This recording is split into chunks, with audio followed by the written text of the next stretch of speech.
جو سارے انسانوں کو توبہ کی طرف متوجہ کریں کہ اے دنیا بھر کے انسانوں، اے امت محمدیہ، حضور صلی اللہ علیہ وسلم دلوں کے رخوں کو اللہ کی طرف کر لو اور اللہ کو راضی کر لو، اور اے انسانوں اللہ کو مان لو، دنیا آخرت میں کامیاب ہو جاؤ گے۔ سب سے بڑی ذات اللہ کا سب سے بڑا پیغام جو انسانیت کی طرف بھیجا جاتا تھا اور نبیوں کو اس کے لیے واسطہ بنایا جاتا، ختم نبوت کی وجہ سے اللہ نے وہ کام اور ذمہ داری اس امت کو عطا فرمائی۔ اس لیے فرمایا تم بہترین امت ہو کہ سارے انسانوں کی نفع رسانی کے لیے نکالے گئے ہو۔ تو اس میدان میں جمع ہونا اللہ ہی ہمیں لے کر آئے، ورنہ 2 ارب مسلمان ہیں، کتنے لوگ اپنے علاقوں میں رہ گئے، اور یہاں آنے اللہ کی فضل سے کتنی خوش نصیبی کی بات ہے۔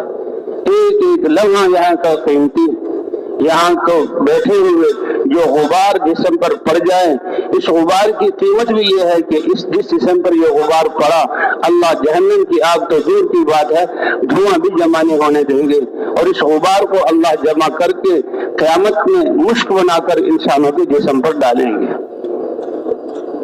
حضور صلی اللہ علیہ وسلم سفر میں جا رہے ہیں، ایک نازک نفیس صحابی نوجوان کو دیکھا، وہ الگ چل رہا، بلایا کیا بات ہے، کیوں مجمع سے الگ چل رہے ہو؟ کہ یا رسول اللہ یہ گرد و غبار اس سے مجھے تکلیف ہوتی ہے۔ فرمایا لا تعتزلوا، آج اس گرد و غبار سے اپنے آپ کو الگ نہ کرو، یہ دنیا میں گرد و غبار یہ لگ رہی ہے اور یہ تو تمہارے لیے جنت کی خوشبو ہے، وہ راستہ اور وہ محنت کہ جس کی گرد و غبار کی بھی یہ قیمت ہو، اللہ اتنے راضی ہو جائیں تو اس راستے کے باقی اعمال کتنے جو ہے عظیم ہوں گے۔ اللہ اس پر شکر کرنے کی توفیق عطا فرمائے۔ تو اللہ کی طرف رجوع کرنا، پوری امت کو بتلانا کہ ہم حضرت محمد صلی اللہ علیہ وسلم کی امت ہیں اور ہمارے ذمہ حضرت محمد صلی اللہ علیہ وسلم والی محنت ہے۔ حضرات انبیاء کرام کا کام کہ دلوں سے ساری چیزوں کے یقین کو نکال کر اللہ کے یقین کو دل میں پیدا کرنا، یہ سب سے بڑا سرمایہ اور یہ بنیادی سرمایہ اور سب سے بڑی دولت ہے، اللہ کی معرفت کا نور دلوں میں آ جانا۔ حضرات انبیاء کرام اس کی دعوت دے کر جو ہے دلوں میں ایمان اور یقین بنتا تھا اور طلب پیدا ہوتی تھی، پھر اللہ کا دین اترتا تھا، اور جب دین زندگیوں میں آ جاتا تو اللہ باطل کو ختم فرما دیتے اور زمین کو امن کا گہوارہ بنا دیتے۔ تو ہمارا کام لوگوں کو دنیا بھر کے انسانوں کی نیت کر کے اپنی ذات سے لے کر سارے انسانوں کو اللہ کی طرف بلانا، اللہ کے دین کی طرف بلانا، کہ اللہ کی طرف رجوع نصیب ہو جائے، یہ سب سے بڑی بات ہے۔ اس کے لیے ہم نکلے تھے۔ حضرت محمد صلی اللہ علیہ وسلم اسی بات کو لے کر آئے اور پوری دنیا کے انسانوں کو مخاطب کر کے یا ایھا الناس، اے دنیا بھر کے انسانوں، لا الہ الا اللہ کہہ دو، تم فلاح پا جاؤ گے۔ آپ کی نبوت، آپ خاتم النبیین ہیں، نبوت کی دروازہ بند ہو جانے کی وجہ سے اب کوئی نبی نہیں آئے گا۔ اللہ نے یہ کام اس امت کو دیا، اور حضور صلی اللہ علیہ وسلم کے صحابہ پہلے ہی دن سے حضور صلی اللہ علیہ وسلم نے مردوں کو بھی عورتوں کو بھی اس محنت پر کھڑا کیا۔ اس لیے صحابہ کی سیرت اور مدینہ مکہ مکرمہ میں صحابہ اور صحابیات کے قصے کہ جو کلمہ پڑھتا تھا فوراً اس کی دعوت میں لگ جاتا۔ حضرت خدیجہ رضی اللہ تعالی عنہا کتنی بڑی تاجرہ جن کو اللہ نے منتخب کیا، آپ کی 25 سال کی عمر میں حضرت خدیجہ سے نکاح ہوا۔ حضور صلی اللہ علیہ وسلم کا جو گھرانہ تھا وہاں تو فقر و فاقہ اور مسکنت تھی، بھوک اور پیاس تھی، لیکن حضرت خدیجہ سے جب شادی ہوئی تو وہ تو بہت متمول اور بڑی تاجرہ تھی، وہ سب کچھ حضور کو ملا، اور 15 سال آپ کے جو ہے بڑی آسانی والے گزرے، اور اس کے بعد اللہ نے یہ ذمہ داری دی، اور سب سے پہلے حضور صلی اللہ علیہ وسلم نے حضرت خدیجہ کو کہا اے خدیجہ تم سے میں ابتدا کرتا ہوں، تمہیں اللہ کی طرف بلاتا ہوں، لا کرو عزا، ان سے برات ظاہر کرو، لا تعلقی کا اعلان کرو، اور لا الہ الا اللہ وان محمد رسول اللہ، یہ گواہی دو تو فوراً کہنے لگی اے اللہ کے رسول آپ دعوت کی ابتدا مجھ سے کرتے ہیں اور سب سے پہلے میں اس دعوت کو قبول کرتی ہوں اور گواہی دیتی ہوں. تجارت کی فکر چھوٹ گئی اور دین کی دعوت کی فکر آ گئی کہ سب سے پہلے حضور کو تسلی دینے والی، سب سے پہلے حضور کی ہمت بڑھانے والی، سب سے پہلے حضور کی خیر خواہی کرنے والی اور سارا مال لگانے والی ہستی کون ہے؟ حضرت خدیجہ رضی اللہ تعالی عنہا ہے. اس وقت تک حج فرض نہیں ہوا، کوئی حج فرض ادا نہیں کیا، نماز فرض نہیں تھی، نمازیں نہیں پڑھی، نماز بھی بعد میں، اور اسی طرح باقی احکام تو مدینہ منورہ میں زکوٰۃ اور روزے. لیکن دین کی محنت میں حضور صلی اللہ علیہ وسلم کا ساتھ دیا. اللہ نے کہاں تک پہنچایا کہ جب بھوک کی نوبت آئی تو اللہ کا سلام آیا، جبرائیل علیہ السلام آئے، یا رسول اللہ نے آپ کی بیوی خدیجہ کو سلام بھیجا ہے. کیوں؟ اس لیے کہ سارا مال اللہ کے لیے لگایا اور فاقے کی نوبت آ گئی. اس لیے بھائی یہ پوری انسانیت کی ذمہ داری ہے، مردوں عورتوں کو وجاہدوا فی اللہ حق جہادہ، اے ایمان والو، اس میں مرد بھی شامل ہیں عورتیں بھی، اللہ کے دین کے لیے اپنی جان اور مال اور صلاحیتوں کو لگاؤ کہ اللہ نے اس کے لیے تمہیں چنا ہے. کہ اعمال کے ذریعے سے کامیابی حاصل کرنا سب سے آسان رستہ ہے، کیونکہ اس میں دل کے یقین کو ٹھیک کرنا اور جسم کے استعمال کو ٹھیک کرنا ہے. پوری دنیا کا بادشاہ ہے، سارے خزانے اس کے پاس ہیں، تو اعمال کے ذریعے وہ بھی اعلیٰ درجے کی کامیابی حاصل کر سکتا ہے. اس لیے کہتے ہیں عادل بادشاہ کو بھی اللہ تعالیٰ عرش کے سائے کے نیچے جگہ دیں گے، اس کو بادشاہ چھوڑنے کی ضرورت نہیں. فقیر سے فقیر ہے، کچھ بھی اس کے پاس نہیں ہے، اس کی کامیابی بھی اس کے دل کے یقین اور جسم سے نکلنے والے اعمال.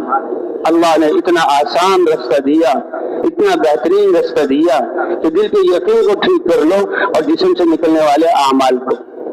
اس لیے کہتے ہیں کہ دنیا میں سب سے زیادہ فقر و فاقے میں، انسانی تاریخ میں فقر و فاقے میں زندگی گزارنے والا لیکن دل کا یقین ٹھیک لے کر گیا اور فقر کی حالت میں اللہ کے احکام کو پورا کیا، میدان محشر میں سب کے سامنے بلایا جائے گا کہ یہ سب سے زیادہ تنگست تھا. اللہ تعالیٰ فرمائے اور یہ جنت والوں میں سے ہے. کیوں؟ کہ فقر میں اس نے اپنے یقین کو درست رکھا، ڈگمگایا نہیں، اور فقر میں جو اللہ کے احکام تھے وہ پورے کیے. اللہ تعالیٰ فرمائیں گے جبرائیل میرے اس بندے کو جنت کی ہواؤں میں ایک غوطہ دے کر لے آؤ. جبرائیل علیہ السلام اپنی رفتار سے چل کر جنت میں ایک غوطہ دیں گے اور کھڑا کریں گے تو وہ دنیا کی ساری تکلیفیں اور دنیا کے سارے رنجوں کو بھول جائے گا اور اس سے پوچھا جائے گا حل مر بک بؤس قط، کبھی تمہارے سامنے تکلیف گزری ہے؟ تمہارے سامنے سے تمہیں پہنچنا تو دور کی بات ہے، سامنے سے تکلیف گزری ہو جس سے انسان کا دل مقدر ہو جاتا ہے، اور کبھی تمہیں سختی پہنچی ہے؟ ایک جنت کے ایک جھونکے سے اتنا مزہ آئے گا کہ دنیا کی ساری تکالیف کو بھول جائے گا. تو بھائی بالکل آسان رستہ، اس کے لیے کوئی کوشش کرنے کی ضرورت نہیں. دل کا یقین ٹھیک کر لو اور جسم کے اعمال، اپنے اعضاء کو اللہ کے حکم کے مطابق استعمال کر لو. اور اگر اللہ نے کوئی اسباب دیے ہیں، تجارت کے نقشے ہیں، زراعت کے نقشے ہیں، ملازمت کے نقشے ہیں، اس میں اللہ کے احکام کو زندہ کر لو، معاشرت میں اللہ کے احکام کو زندہ کر لو. کتنی بڑی عزت کی بات ہے کہ اے کائنات، میں تیرا بندہ نہیں، تیرے حالات کو دیکھ کر نہیں چلوں گا، تیرا تاثر میرے دل میں نہیں ہے. لا الہ الا اللہ، میں نے تو اللہ سے عہد کیا ہے کہ اللہ آپ الہ ہیں، آپ کی مان کر چلوں گا. تو حضور صلی اللہ علیہ وسلم کی ختم نبوت کی وجہ سے اللہ نے امت کو بھی اعزاز بخشا. 23 سال کی محنت میں حضور صلی اللہ علیہ وسلم نے صحابہ کرام کی جماعت تیار کر دی. جو ایمان لاتا وہ اس نبی والی محنت کو کرتا. پہلے انبیاء ہیں، رسول ہیں، لیکن ان کا دائرہ نبوت محدود، زمانے کے اعتبار سے، علاقے کے اعتبار سے اور افراد کے اعتبار سے ان کی دعوت کی ذمہ داری اتری ہوئی ہے اور ہدایت صرف ان کے لیے اترتی ہے. دوسرے نبی کے علاقے میں دوسری شریعت ہے اور دوسرے جو ہے احکام ہیں. لیکن حضرت محمد صلی اللہ علیہ وسلم کو سارے انسانوں کے لیے رسول اور نبی بنا کر بھیجا. وما ارسلناک الا کافۃ للناس بشیرا ونذیرا، اور ہمیں ان کی امت میں پیدا فرما کر ساری انسانیت کی ذمہ داری دی. کنتم خیر امۃ اخرجت للناس، تم بہترین امت اور سارے انسانوں کی نفع رسانی کے لیے نکالے گئے. صحابہ کرام، تابعین، تبع تابعین، 3 قرون، 270 سال یا 300 سال یہ امت کی ذمہ داری پر رہی. کوئی طاقت ان کی جو ہے ان کو روک نہ سکی. اور اللہ کا دین کہاں سے کہاں تک پہنچا. اب جب یہ امت انتظامات میں لگی اور اس میں تھوڑی سی کمی شروع ہوئی تو یہ پہلا امت کا زوال تھا اور نقصان تھا جو شروع ہوا. ہوتے ہوتے حضور نے فرمایا پھر ایسا زمانہ آئے گا کہ تم جو ہے دین کی محنت کو چھوڑ دو. انکم علی بینۃ من ربکم، اے میرے صحابہ تم کو ایک واضح اور روشن راستے پر چھوڑ کر جا رہا ہوں. اور وہ جو ہے بینہ واضحہ کہ انکم علی بینۃ من ربکم، اور جو ہے دو نشوں سے اپنے آپ کو بچاؤ. اور وہ کیا ہے؟ انتم تأمرون بالمعروف، صحابہ ہوتے ہوئے نیکی کا حکم کر رہے ہو، وتنہون عن المنکر، اور برائیوں سے تم روک رہے ہو، وتجاہدون فی سبیل اللہ، اللہ کے راستے میں نکل کر اپنے جان و مال کو لے کر اور میدانوں میں اتر کر پوری دنیا کو دعوت دے رہے ہیں. دیکھو دو نشوں سے اپنے آپ کو بچانا. ایک سکرت الجہل، اللہ کے احکام سے ناواقف ہو کر اور دعوے کرو ہمیں سب کچھ آتا ہے، یہ جہالت کا نشہ ہے. ایک آدمی نہ جانے تو یہ ایک درجے کی جہالت ہے، اور نہ جانتے ہوئے کہے کہ میں جانتا ہوں، یہ جہالت مرکبہ ہے.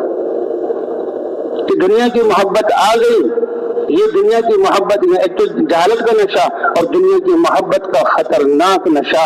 تو حب الدنیا رأس کل خطیئہ، کہ دنیا کی محبت، رہنا دنیا ہی میں ہے اور دنیا کی نعمتیں اللہ نے ہمیں دی ہیں، ان نعمتوں میں اللہ کے احکام کو جو ہے زندہ کرنا ہے.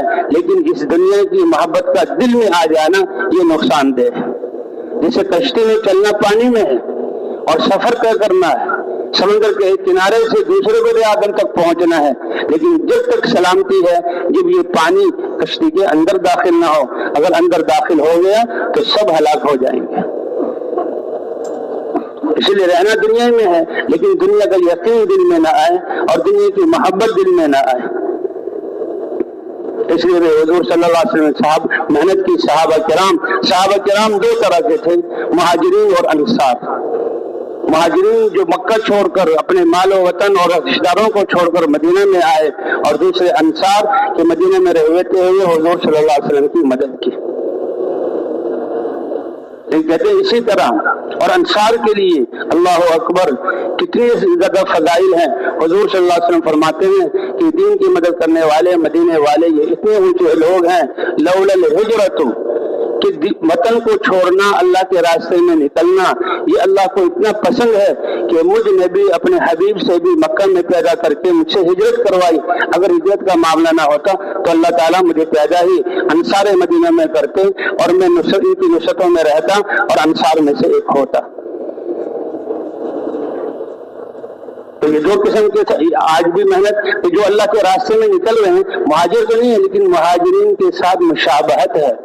ہجرت تو اصل یہ ہے کہ انسان اللہ کی نافرمانی کو چھوڑ دے، اور اسی کے ضمن میں یہ آتا ہے اپنے دین کی حفاظت کے لیے جہاں اسلام پر چلنا مشکل ہے اور دشمن ہے اسلام کے، وہ چھوڑ کر کسی دوسرے وطن کی طرف اپنے اسلام پر چلنے کے لیے دین کی محنت کے لیے ہجرت کرے. اس مہاجرین نے کی. اور انصار کیا ہے؟ اپنے گھر میں ہوتے ہوئے ان مہاجرین کی مدد کرنا اور ان کے لیے بھی اللہ کے راستے میں نکلنا. تو یہ پورا کا پورا مجمع اللہ کو راضی کرنے کے لیے جمع ہوا. اللہ نے توفیق دی، 3 دن یہاں رہے، اللہ اور اللہ کے رسول کی بات سنی، ساری باتوں کا خلاصہ کہ ہم رجوع اللہ کر لیں، اپنے گناہوں سے کوتاہیوں سے توبہ کر لیں اور اپنے گناہوں کی معافی مانگ لیں. اور جس محنت پر حضور صلی اللہ علیہ وسلم چھوڑ کر گئے تھے امت کو، یہ امت دوبارہ اس کی طرف لوٹ جائے اور ہم پوری انسانیت کی ذمہ داری کو سامنے رکھ کر اللہ کے راستے میں نکلنے والے بن جائے. فرمایا نیت کر لو گے تو میرے انما الاعمال بالنیات، تمہارا زندگی کا مقصد اور قیمت تمہاری نیتوں کی وجہ سے ہے. اگر اس محنت کی نیت کر لیں گے تو اللہ کے ہاں اس محنت والے شمار ہو جائیں گے. تو مقصود یہی تھا کہ جس کام پر، جس محنت پر، جس مقصد پر حضور صلی اللہ علیہ وسلم ڈال کر جائیں، پوری امت اپنی ذات سے ابتدا ہم سب اس پر آ جائیں اور پوری امتوں کو، امت مسلمہ کو، مردوں کو، عورتوں کو، بڑوں کو، چھوٹوں کو اس محنت پر کھڑا کرنا اور بھائی دین کی دعوت پورے انسانوں کو دینا. اے دنیا بھر کے انسانوں،